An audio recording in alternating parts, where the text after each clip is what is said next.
All right, y'all.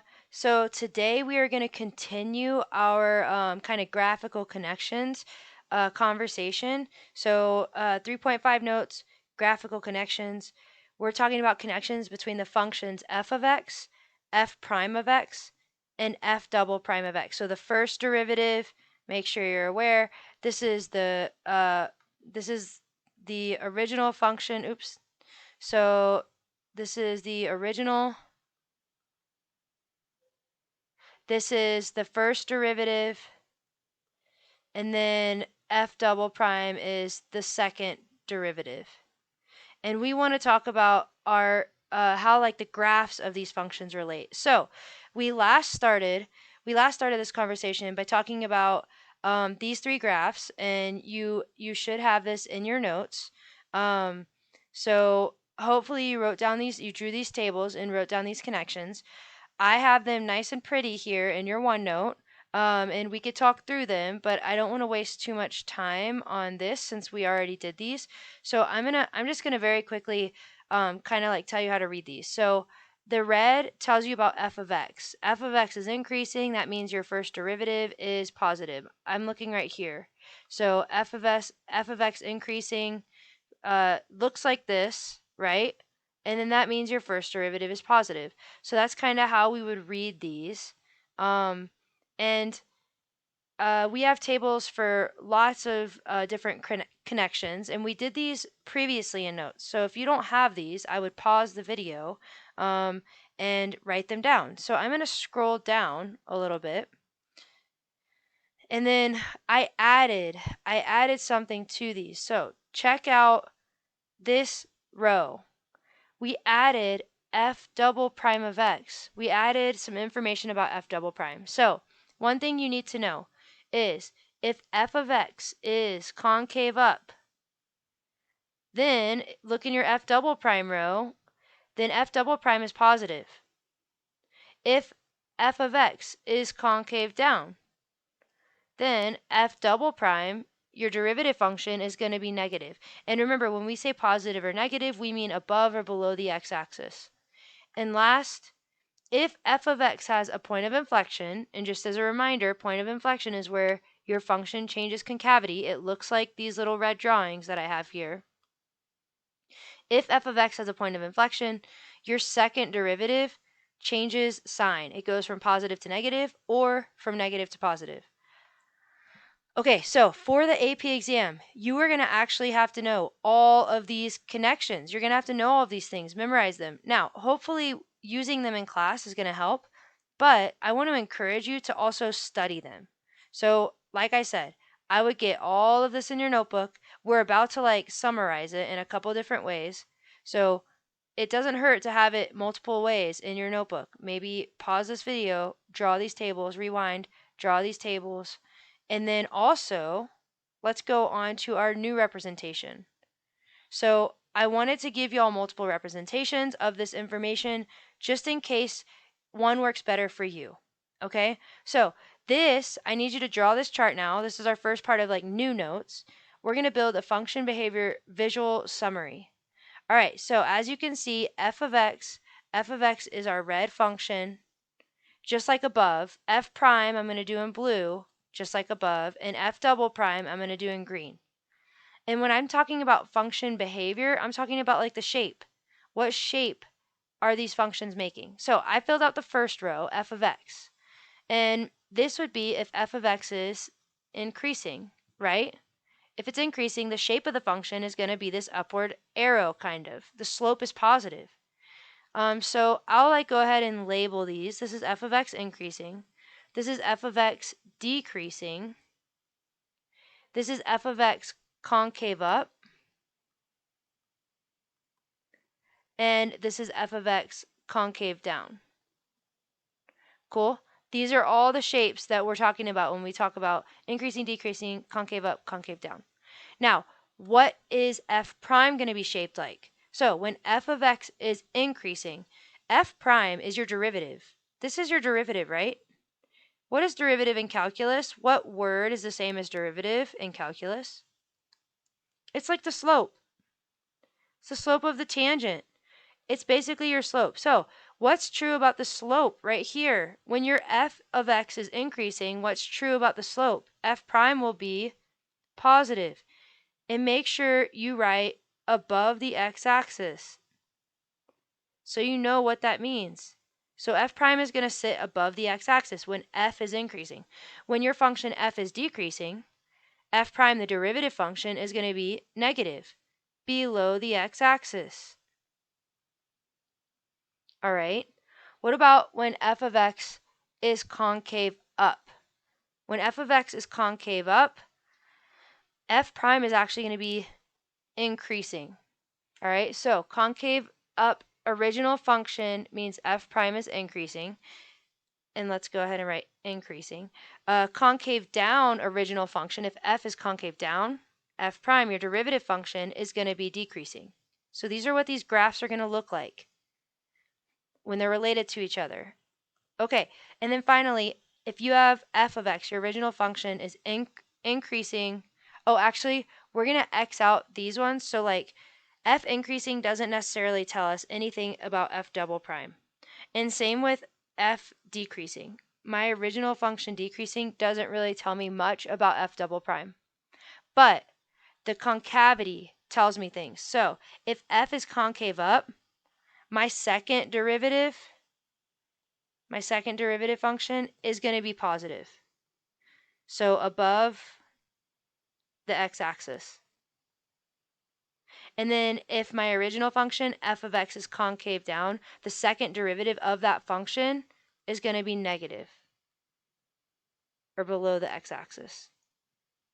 All right, we need to know all of these things for the AP exam. So draw this table. Draw as much, or write as much of this stuff down as you can, because the more you write it, the better you'll remember it. And also, the more ways you like have it in your notebook, probably the more likely you'll be able to use it. All right, so on that note, we're gonna summarize this in one last way. We're gonna write some sentences, and you can use the table. You can use the table to complete these sentences. I'm just gonna have you, you can like refer back to your other notes to complete these, but we're just gonna focus like right here. So, first we have, I'm gonna underline where we're talking about the original function. So on all of these, we're talking about the original function. And then some of them will tell us about, we'll talk about the derivative or the second derivative. Okay, so f of x is increasing.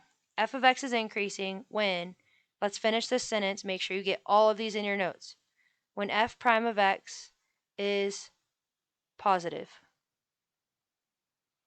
All right, and just so you know, another way that you'll see the AP exam write this is like this.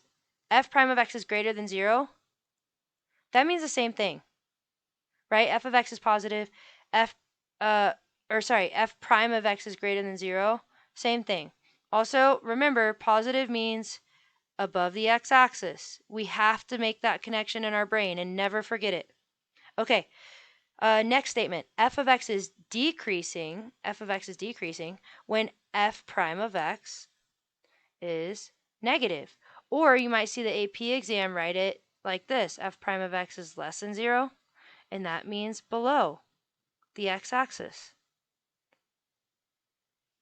Sweet. F of x has extrema. Okay, extrema. I want you to make a note to yourself under this word extrema. That means a max or a min. You need to know that word. So f of x has a max or a min when the derivative, f prime of x, changes sign. And then when we say changes sign, we mean positive to negative or negative to positive. Okay, so let's talk about specifically f of x has a max. So think about how f of x would be shaped. F of x would be shaped like this for a max, right? Here's the maximum. And then think about what the derivative would look like. The slope, the derivative, is positive. That's a positive slope. And then it goes to a negative slope. Right at the max is when it changes, right? So f of x has a max when f prime of x changes positive to negative. Positive to negative. What about a min? F of x has a min, so let's think about what a min would look like for the f of x function. That'd be down here. What is your f prime graph doing? Well, your slope is changing. Your slope is changing from negative slope to positive slope. So f prime of x, for a minimum on f, the derivative f prime changes negative to positive. And remember, negative and positive, we're talking about like above / below the x-axis. I'm going to keep saying that because I'm hoping we will forever remember that. Okay, let's talk about critical points. So, critical points are, let's go back up really quick. Critical points are all of these things. All of these things right here. Critical points are maximums, minimums, saddle points, cusps. Those are all considered critical points. We have some notes on them in this table, but let's get some like sentence notes on them. So f of x has a critical point when there's two ways. Either f prime of x equals 0, the derivative is 0, or f prime of x does not exist, or is equals undefined. We could say equals undefined. Okay, so critical points mean that the derivative equals 0 or the derivative is undefined. Let's keep moving. F of x is concave up. So again, we're talking about, oh, sorry, I forgot to underline critical point is the key word here. F of x is concave up when we need to know f of x is concave up when f prime of x is increasing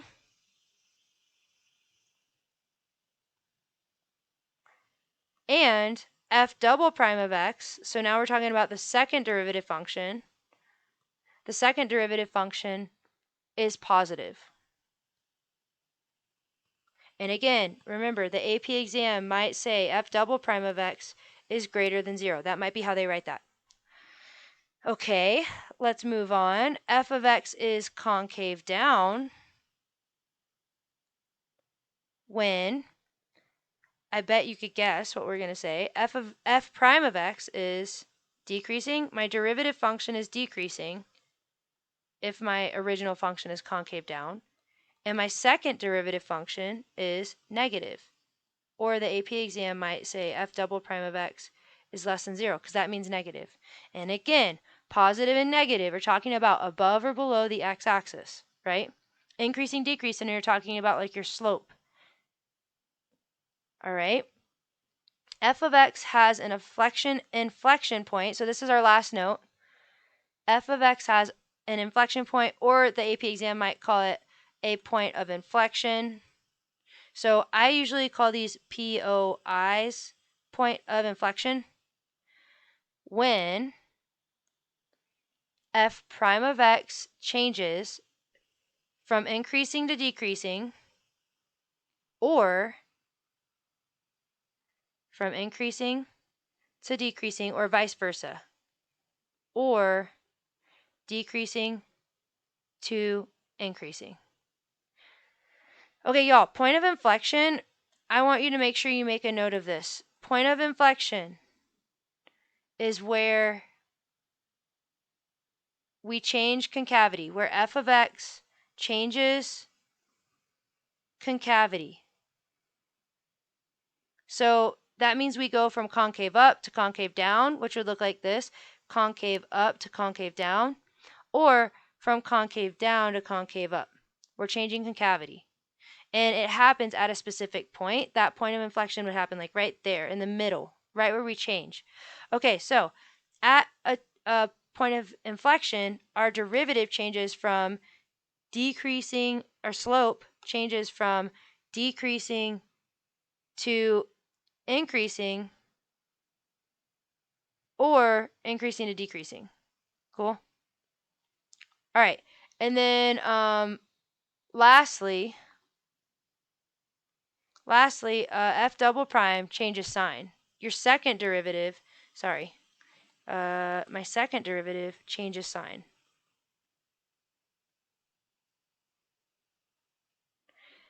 So positive to negative or negative to positive. Okay. Let's go ahead and make sure that we have all of this in our notes. And then we will need to apply these rules to some practice problems. And we're actually going to do those practice problems in class. So just get these notes down. I would love it if you tried to like commit them to memory. And then we'll talk about how we use them in class. Cool. Thanks, y'all.